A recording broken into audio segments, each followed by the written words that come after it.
Welcome to Business Book Daily. Today I'm breaking down Grit by Angela Duckworth, a research-based book about why sustained passion, disciplined practice, and perseverance often matter more than talent when people pursue difficult goals. I'll cover the big idea, the practical business lesson, and three sharp insights you can use right away.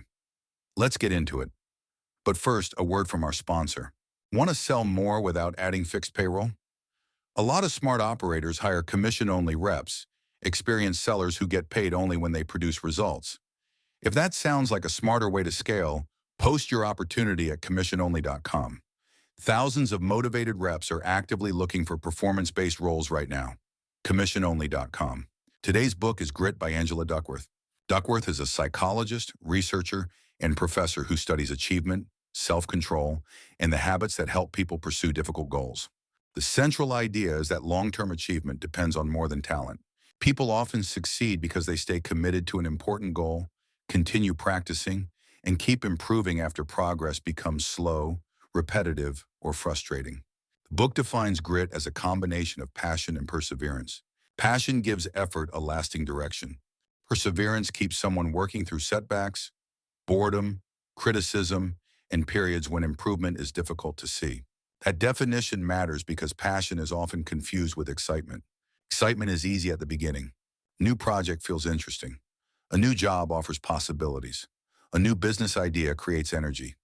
Early progress may happen quickly, but novelty fades. The work becomes harder. Results slow down. Mistakes appear. The person discovers how much skill still needs to be built. Passion, as Duckworth describes it, isn't the ability to remain excited every day. It's the ability to keep an important goal in view after the excitement disappears. Perseverance is what turns that direction into continued effort. One of the book's clearest ideas is that talent affects how quickly someone may learn, but effort determines whether that talent becomes useful. Duckworth describes this through two simple relationships. Talent multiplied by effort produces skill. Skill multiplied by effort produces achievement. Effort appears twice. First, effort helps a person build ability. Then effort allows that ability to produce results. Someone may have natural talent, but never practice enough to become highly skilled. Another person may develop strong skill, but fail to apply it consistently. Talent can provide an advantage, but talent alone doesn't complete the work. This matters in business because companies often overvalue early promise. Candidate gives a confident interview. An employee has an impressive degree. New hire performs well during the first month. Founder has a powerful idea. Those signals may indicate potential, but they don't prove that someone will continue learning, respond well to feedback, or follow through when the work becomes difficult. Long-term performance requires more than a strong beginning. It requires practice, patience, direction, and the willingness to improve weaknesses. The first major lesson is that grit combines passion and perseverance. Passion provides consistency over time. It doesn't mean refusing to change every goal or interest. It means organizing smaller goals around a larger direction that remains meaningful. Person may change roles, tactics, or projects while continuing to pursue the same broader purpose. Perseverance provides consistency of effort, keeps people working when improvement slows or setbacks appear. In a business, that might mean refining a product after poor early feedback, practicing sales conversations after repeated rejection, or rebuilding a process that isn't producing reliable results. Grit shouldn't be confused with stubbornness. Stubbornness repeats the same method even when evidence shows it isn't working. Grit remains committed to a worthwhile goal while staying flexible about how to reach it. That distinction protects people from wasting years on a failed approach simply because they don't want to quit. Another important idea is deliberate practice. Practice doesn't automatically create improvement.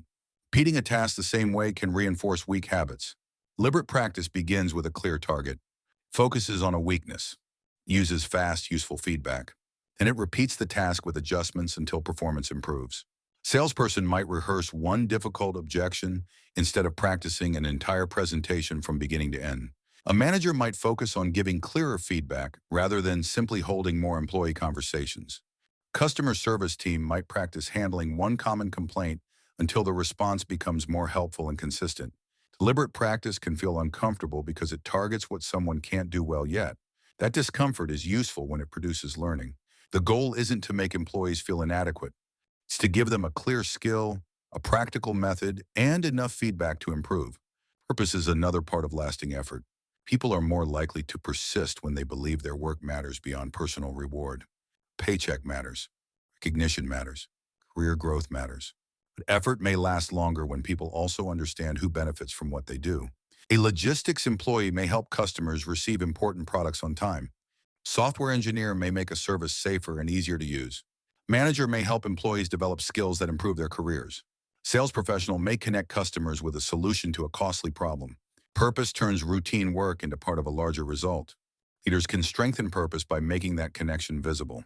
They can share customer stories, explain why standards matter, and show employees how their work affects other people.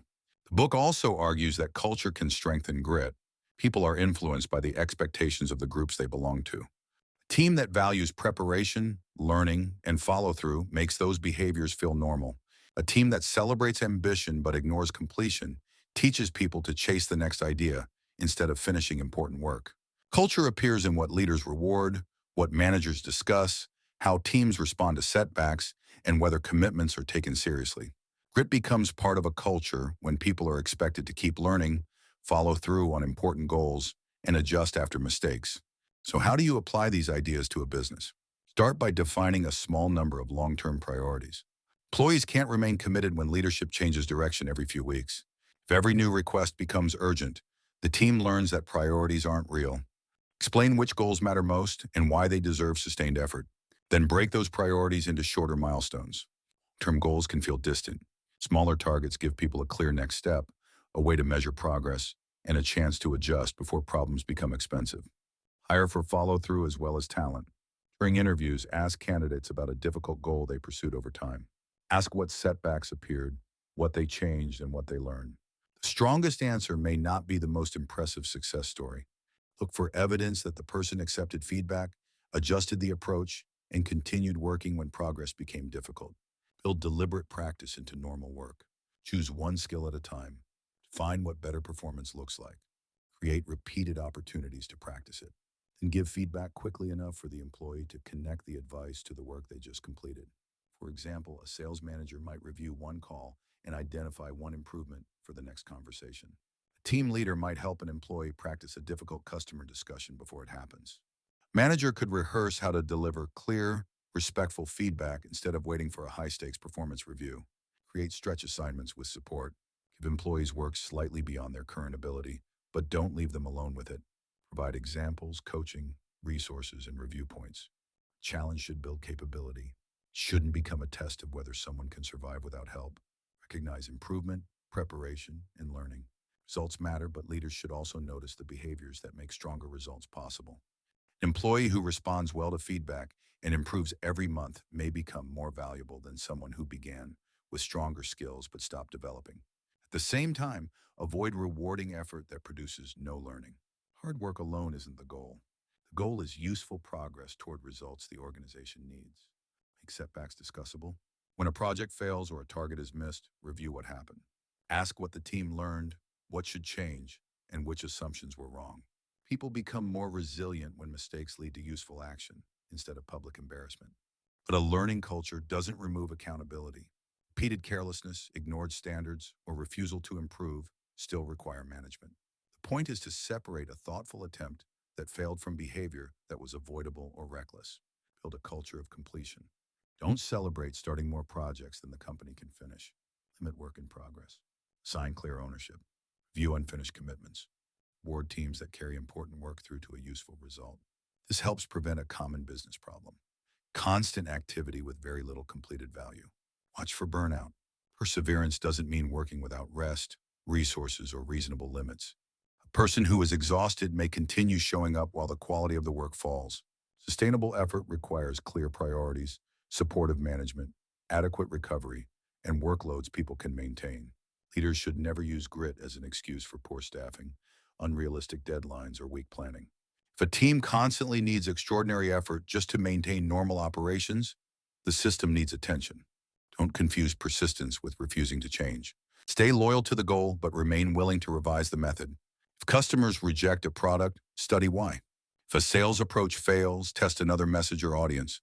If a process creates repeated delays, redesign it. Adaptability and grit work together. Finally, model grit at the leadership level. Employees notice whether leaders remain focused, admit mistakes, learn from setbacks, and follow through on promises. They also notice when executives abandon priorities as soon as a new idea appears. Culture becomes credible when leaders practice the behavior they expect from everyone else. Here are 3 insights worth sharing. First, talent affects how quickly skill develops, but effort determines whether it produces results. Companies should hire for ability and reward improvement. Second, passion isn't constant excitement. It's the ability to keep important goals in view after the novelty disappears and the work becomes difficult. Third, grit isn't stubbornly repeating a failed method. It's staying loyal to a worthwhile goal while remaining flexible about how to reach it. Today's closing sponsor is memoirghostwriting.com. Many of the best business books start as ideas leaders have been refining for years. Memoirghostwriting.com works with founders, executives, and industry experts to turn those ideas into polished business books that build authority, attract leads, and open doors. They handle everything from interviews to writing to editing to publishing. If there's a book in your head that should already be helping your business, learn more at memoirghostwriting.com. That's it for today. See you next time.